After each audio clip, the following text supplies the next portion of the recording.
All praise to Yahweh Bahashem Yahweh Shai. Double honor to the apostles and elders of Great Millstone. This video is going to be a testimony entitled Hidden Enemy Overthrown by the Lord. Hidden enemy overthrown by the Lord, whose name is Yahweh. Okay. So it goes like this. So this is about something that happened at work.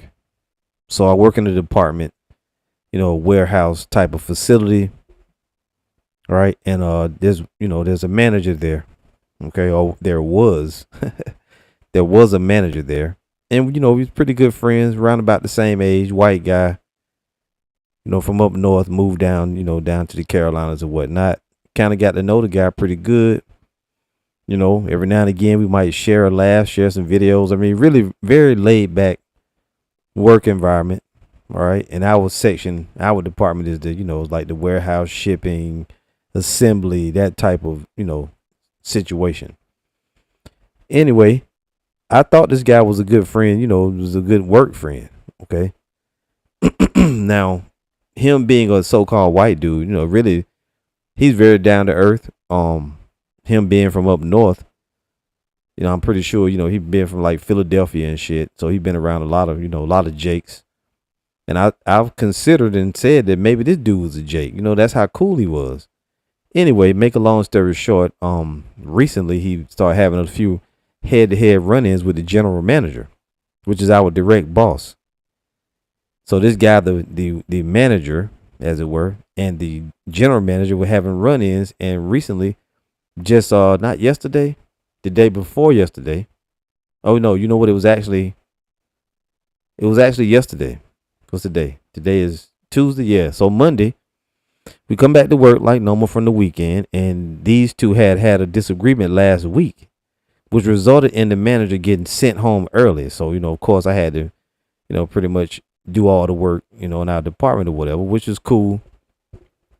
So come to find out that when the guy came back to work, he actually got sent home Thursday, and he didn't come to work. He didn't even show up to work Friday. So what he did was showed up Monday like, things was all good. And we probably worked about half a day. And then the general manager comes, and he tells him that they're going to go over to to HR and have a conversation. All right. And I'm going to get to the point, So little did I know that, next thing I know, I look up probably 15, 20 minutes later, and the manager's coming back. And behind him is the general manager, and he basically got escorted out. He got escorted. Sorry, tongue tied. He got escorted out. He was fired. Okay. Now, the general manager came and had a conversation with me. He said, let so and so go home, right? He said, let so and so go home. We terminated him. Now that wasn't the original intention. Calling him over to the personnel office to HR was really just to have a conversation to clear the air. But this guy's attitude was so bad to the point where they let him go, which really was odd to me, because he had never exhibited those qualities. He wasn't a, confrontational guy at all whatsoever.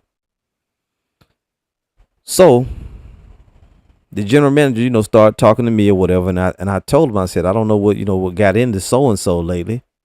I don't know what I'm just going to say his name. I don't know what got into Matt lately. His name is Matt. And me and my wife over the last little while, we labeled him as Matt the Rat because he had been doing, little questionable things here and there. But I think he thought that I was unaware, which I was unaware of his full motives, but I saw some things that he did. Okay. Anyway, we called him Matt the Rat. So the general manager says to me, we let Matt go. I hated to let him go, but his attitude was so bad, et cetera, et cetera. I'm sitting there telling him, I don't know what got into him lately.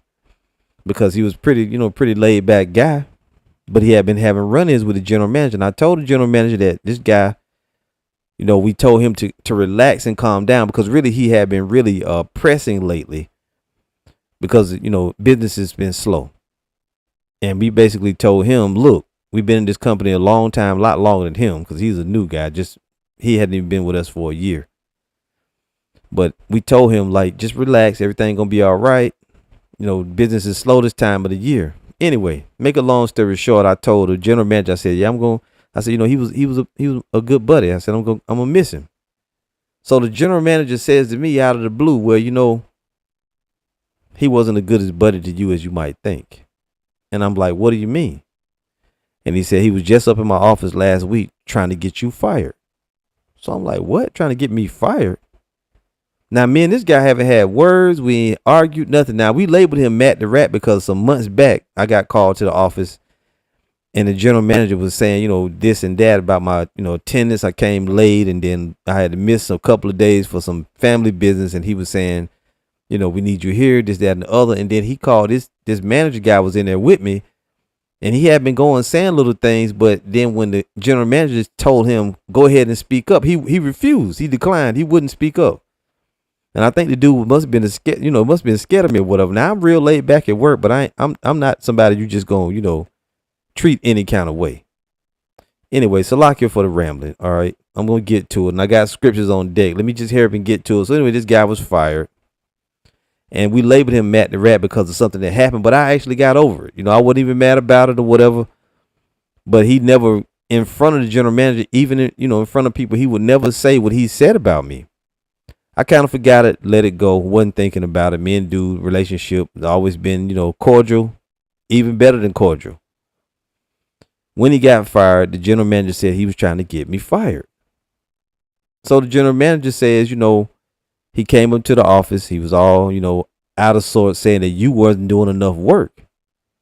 So the general manager said, I asked him, I said, well, he says, Matt, did you talk to him? Did you tell him you need him to do more work or this or that? He said, no, that's not his job. He ain't supposed to tell me, which he was. He's the manager. He's supposed to tell me if he displeased with some of my work or whatever, which was completely a lie. But that was his perception of it because of how he was mentally. Anyway, long story short, the guy got fired. I finished out the rest of the work day. I go home. I sleep on it. I'm sitting at my desk today. Now, I wanted to do this video last night, but I was doing other videos. And then at the end of the night, I wanted to do it. And then it's almost like the Spirit of the Lord said, no, just wait. Right? There may be more things to report. So I go back to work today. I'm working like normal. Everything is good. Just basically me. We had to pull some other, another guy from another department to help out with the workload because now it's just me in that department and we got a lot of work. So I'm sitting there at my desk and I had already said yesterday that this guy's job is a manager job. It's responsibility. And I'm like, I'm happy doing what I'm doing. I pretty much know what my day is going to be like. I'm happy doing what I'm doing. Right. I'm sitting there and I promise you, brothers and sisters, I'm just doing my work, and then I started thinking to myself, and it was out of my mind. I completely didn't want nothing to do with this guy's job whatsoever. So I'm sitting there doing my job, and then probably just out of the blue, my mind said that because the boss said they're going to hire a new manager. They're going to get on Indeed. They're going to hire a new manager. So I'm sitting there thinking to myself, like, I hope this guy is somebody that, we can get along with. He's not a tight ass. This is a laid back place. We don't want to deal with no more jerks. Then in my mind, I started thinking to myself, it'll probably be easier for them to hire somebody to do my job and I can do the manager's job because it's so much, it's so much to it. This person got to learn all these different, devices and things that we sell. They got to learn how to put them together. I got to train them. I got to teach them this, that, and the other. And I began to be okay with it. I said, well, you know what? I could actually do this job. I'll lie to you not. As soon as I start to accept, my mind saying, you know what? Do I want the job? I look up and the boss is coming into our department. He's coming. He just comes and sticks his head and he said, he called my name. He said, can I have a word with you for a few? I go up with him to the office. We go up into the office. We start talking. He says, I've been thinking, long story short, he offered me the guy's job. He said, you know what? You can do this job. He's like, he just had a few conditions he's, said. And then so he began to elaborate. He said, now I want to tell you. He said, I didn't mention this to you yesterday. He said, but this guy really was trying to get you fired. He said, this is where all this started from. Me and him butting heads really started because he came into the office saying you wasn't doing enough work. You wasn't carrying your weight, that you was taking extra long breaks, which was lies. This part was lies. He said, well, all of it is lies. The first part about me not doing enough work, that's perception. He may have in his mind, that's what he thought. Okay. But this thing about the breaks, he said I would take an hour-long lunch break, which was a lie. Our lunch break is 30 minutes. I stopped going lunch directly at noon because of traffic. I started going a little bit afternoon. So then this guy was coming back before me. So in his mind, I was taking extra long breaks. And the other the other part of that, I mean, just making up stuff. And he says, he just makes sure, and he said, he told the guy, are you documenting any of this? Have you spoken to him about it? Or whatever. He said, no, that's not his job. But the boss said he never batted an eyelash. Pretty much. He didn't say it in those words, but not only did he not fire me, he wound up giving me this guy's job. Now, yesterday when the guy got fired, I immediately began to say to myself, I kind of got a little nervous because I said, damn, I didn't know this guy was an enemy to me, And then I said that the Lord is watching out because this dude could have got me fired, and I ain't going to be homeless or nothing like that. But we need our jobs. I mean, let's face it. We need our damn jobs. So I said all that to say that the Lord is always watching out for us, brothers and sisters, even when we don't even know that we have an enemy. This dude was an enemy to me. He was actually literally going up into the office, saying things about me, trying to get me fired. He said he told the general manager he wanted me fired. And he just, for the last little while, this dude been saying we got too much work. We need extra workers. He needs them to hire some more people. So obviously he wanted new people to be hired so he could get me out of the way. And I'm like, why? I have never done one thing to this guy. And it's not like they're putting a bunch of pressure on us to get this work out because it was kind of slow. Anyway, there was something else too. So yeah, and this is just not a coworker. This dude would text me sometimes and say little things. Even after he got fired, he went home. He texted me. He said, "Man, I'm gonna miss you guys. I don't have anything against anybody in there. I'm not salty at anybody except," he said, "the boss. That was the only person." He said, "You guys deserve better." I mean, this dude was being a friend to me up until the point, but all along he'd been trying to get me fired. So he was an enemy, a hidden, unknown enemy to me. And I know he's been talking with other coworkers too because they kind of acting funny now. But I accepted the dude's job. I'm the man. I'm the manager now. So that just goes to show you. You see, Yahweh Shai will cover us.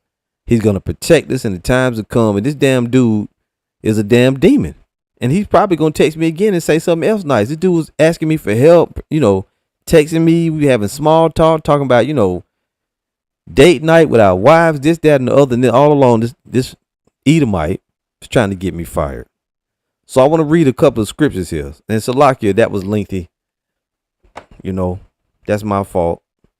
But I needed to say some of that. Anyway, I want to read the first scripture here. This is Proverbs 26. And I'm going to start at verse, just bear with me here. I start at 22. It says, the words of a talebearer are as wounds, and they go down into the innermost parts of the belly. Burning lips and a wicked heart are like a potsherd covered with silver dross. He that hateth dissembleth with his lips, and layeth up deceit within him. When he speaketh fair, believe him not, for there are 7 abominations in his heart. And this guy was, every morning I come in, good morning, we talking, we chatting, he telling me about Trump. He's saying this, yeah, that kind of relationship, like a work relationship where, you talk about the news. This guy would stop in the middle of the shift, come over and show me his phone. Hey man, look at this, man. And you laughing about Joe Biden, laughing about Trump, talking about, different things. Very good working relationship. Had no idea this dude was an enemy. It goes on. It says, when he speaketh fair, believe him not, for there are 7 abominations in his heart, whose hatred is covered by deceit. His wickedness shall be showed before the whole congregation. And I'm pointing that out to y'all now. I'm pointing out his wickedness. It says, here's the point. Whoso diggeth a pit shall fall therein, and he that rolleth a stone, it will return upon him. And this dude was digging a pit for me, and he fell in the pit. He was working hard to get somebody terminated, and he did, his own self. But it's very spiritual because Yahweh Shai had that happen. The job that we have is, it's decent, a clean place. We don't have, it's not a bunch of us. It's probably like between 15 and 10 workers that work there. We all know our jobs. Nobody gets fired from that place. Nobody. Okay? Just to let you understand. People have been working there for years. Nobody gets fired from there. It's so laid back. We got good work hours. We don't work no overtime, no weekends. We got all holidays off.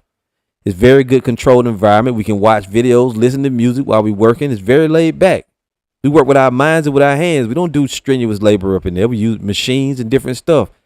So it's very spiritual how the Most High had this thing come up, and this guy got fired. And they wasn't going to fire me. You know, a little white dude. And I'm the only Jake. I'm the only so-called black person that works there with a bunch of white guys. How was it that he got overthrown? And I had my doubts. I had said, these guys probably on the low. They probably are racist or whatever. But the boss stuck up for me. And I've been knowing him for a while, And he knows me as a, Bible guy. Like I did the video telling you about how guys came to work and saying that they're going to know if I disappeared that they fucked because the rapture came. That's how much, So that just goes to show you a reputation. They constantly hear me listening to things about the Bible, dealing with, with the scriptures and whatnot. So this could be the reason why this Edomite had a problem with me. Who knows, but it was undercover though. Cause we haven't had any words. This dude hasn't batted an eyelash. He'll come and tell me. And even when his wife recently had a cancer diagnosis, but she had surgery and, we were talking it over. He was up, he was a little concerned. I'm there talking to him, being his work buddy or whatever. And all along, this fucker wanted to be fired. So Yahweh had him fall into that ditch that he dug for me. It said, whoso diggeth the pit shall fall therein, and he that rolleth the stone, it will return upon him. A lying tongue hated those that are afflicted by it, and a flattering mouth worketh ruin. Okay? So this dude, he was out to get me. I mean, just straight up out to get me. And you know what? I'm thankful to the Lord, and we in captivity. Make no mistake about it. And we complain about work, and having to work for these devils. But at the end of the day, when you got a pretty good work situation, we know when we got a good situation. All right. And my work situation is really good. All right. Really close, close to the house. I could be to work in minutes, in a few minutes within, not a long way to drive. Very convenient right there, near where we teach, where we, everything is right here. Everything is convenient. You see, but this devil trying to get me out of the way. And I've been working there even before his ass. So let's read this. This is Ecclesiasticus. Just bear with me here. Chapter 12. And I'm going to jump in here at verse 10. And y'all know who's going to read this. It says, never trust thine enemy. For like his iron rusteth, so is his wickedness. Now, we've been taught to not look at people's skin color, right? We don't judge Esau, particularly just because the person is white, especially when it comes to those that are from the north, Philadelphia, Pittsburgh, right? You got a lot of Italians and different people coming from different nations that migrated over here, and then their children grow up after them, and they look like regular white people, but they're actually not. A lot of them are Israelites. And this guy's no different. He may still be a Jake. He was, cool guy. But I think he's Esau. Anyway, so getting to know the guy at work, I mean, he was by far the coolest person I probably, known, one of the coolest since I've been working there. But the dude was a devil. And he was an enemy, but I didn't know he was an enemy. He was a hidden enemy, a secret enemy. It says, never trust thine enemy, for like his iron rusteth, so is his wickedness. Though he humbleth himself and go crouching, yet take good heed and beware of him. And this dude was always doing that. Bearing his soul, talking about his problems at home, asking me for advice, telling me what him and his wife did, where they went on date night, telling me, venting about his home situation and all that. And I just always, give him something positive. It says, yet take good heed and beware of him, and thou shalt be unto him as if thou hast wiped a looking glass, and thou shalt know that his rust hath not been altogether wiped away. These Edomites are rotten to the core. It says, set him not by thee, lest when he hath overthrown thee, he stand up in thy place. And who knows what kind of plans he had in the works to get me fired, to get somebody else hired. It says, neither let him sit at thy right hand, lest he seek to take thy seat. And thou at the last remember my words and be pricked therewith. Who will pity a charmer that has been with the serpent, or any such as come nigh wild beasts? So one that goeth to a sinner and is defiled with him in his sins, who will pity? For a while he will abide with thee, but if thou begin to fall, he will not tarry. An enemy speaketh sweetly with his lips, but in his heart he imagineth how to throw thee into a pit. And this dude was speaking kind words. And like I said, when he had his little falling out with the general manager, Me and the wife went to see Bad Boys last Thursday, the same day he got sent home. And by Thursday evening, this fucker was texting me, telling me, am I going to have his back at work? Can I come and record? You know, if him and the boss get into it, recorded and this and that and the other. And I told that dude, I said, man, just be professional. Everything will be all right. Right? So, you know, he was very, man, I don't know. But again, you brothers and sisters out there, as the scriptures say, the Lord will fight our battles. I'm paraphrasing that, right? And the Lord will fight for thee. Let me see if I can look it up. Just bear with me here. Fight for thee. Where is it? So many scriptures came up. Ecclesiasticus 4:28. It says, strive for the truth unto death, and the Lord shall fight for thee. And we always, everything is that we do is dealing with the truth. You know, I'm a peaceful person in the world. When we out there prophesying, that's way different, right? I'm more aggressive when we prophesying, we teaching the word, but among regular people, laid back. One night, you know, I just try to get along with all my coworkers. They got nothing bad to say, but this dude was making up stuff. Going back to Ecclesiastes, what is it?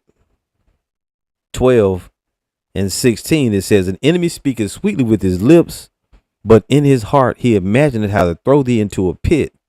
He will weep with his eyes, but if he find opportunity, he will not be satisfied with blood. So my message to you brothers and sisters out there is, watch out in your surroundings, at your workplaces. These people, they're against us.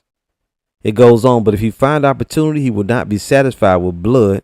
If adversity come upon thee, thou shalt find him there first. And though he pretend to help thee, yet will he undermine thee. He will shake his head and clap his hands and whisper much and change his countenance. And dude just be over there at his desk. His desk was like across the room from mine. He'd be over there just in his own space, listening to his talk radio, you know, drinking his coffee. Every now and again, he'll come over, have a, you know, chat with me for a bit, go back to his desk, you know. He might yell out to me across the room and say, hey, you know, you heard about such and such, this and that. Sometimes we get those videos from brothers where we see, you know, a judgment that happens on motorcycles in a village or whatever. I would show him some of them. He'd be like, wow, you know, he would be freaked out a little bit, but we would get a good laugh over some of that stuff. But whatever. The dude was an enemy. I'm still, you know, it's still in my brain, you know, as like, damn, I can't believe this fucker tried to get me fired. And I just chuckled about it because really, I'm glad it didn't come out until after he was gone, because, you know, there might have been a confrontation. I don't take too kindly to people going behind my back doing little shit, you know. And that could have wound up being bad. But but all praise the how about Shemi how Shai, that didn't happen. So let's see if we can read this. And I don't want to, you know, keep the video going long, but I want to read this from the Good News Translation. Now that was Ecclesiasticus 12, was it not? Let's read that out of the Good News Translation. I want to delve into it.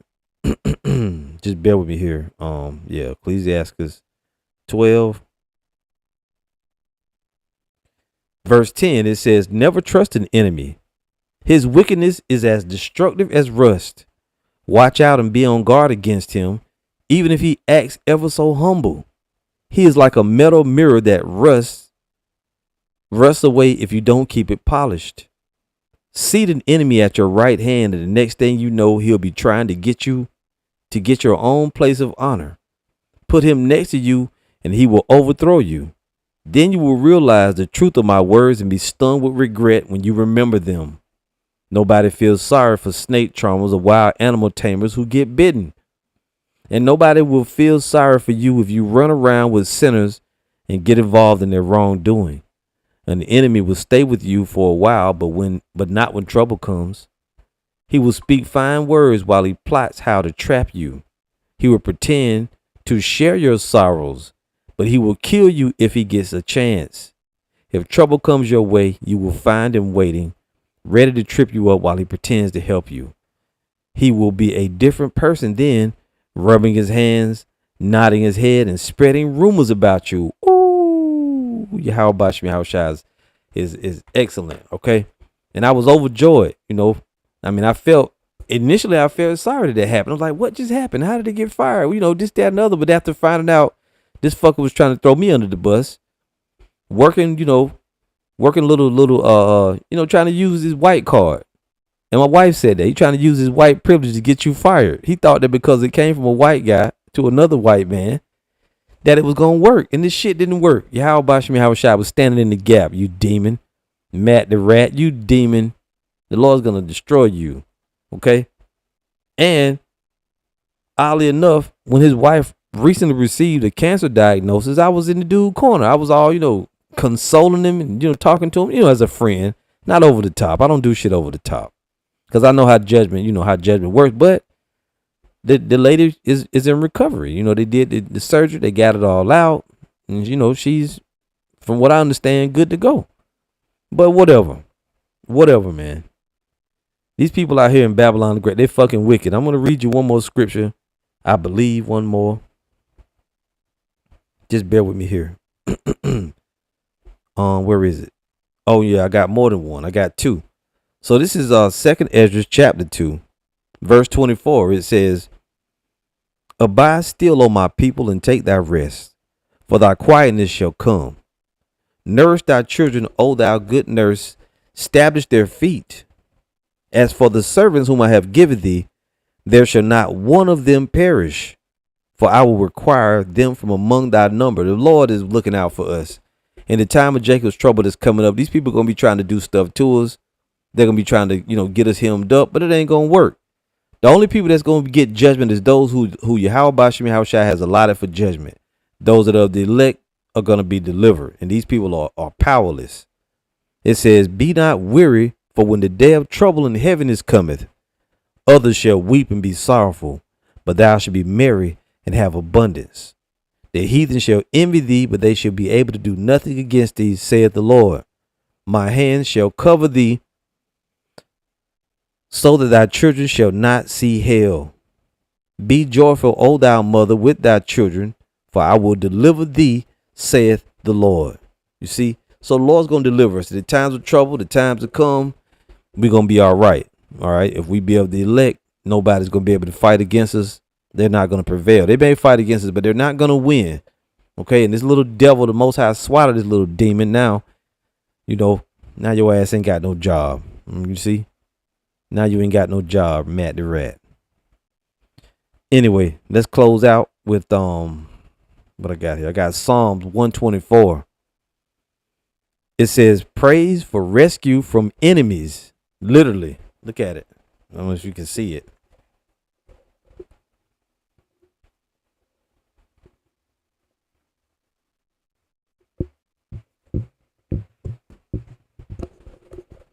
It's a lock here. All right. Anyway, Psalm 124 verse 1, praise for rescue from enemies. Psalm 124 verse 1, a song of degrees of David.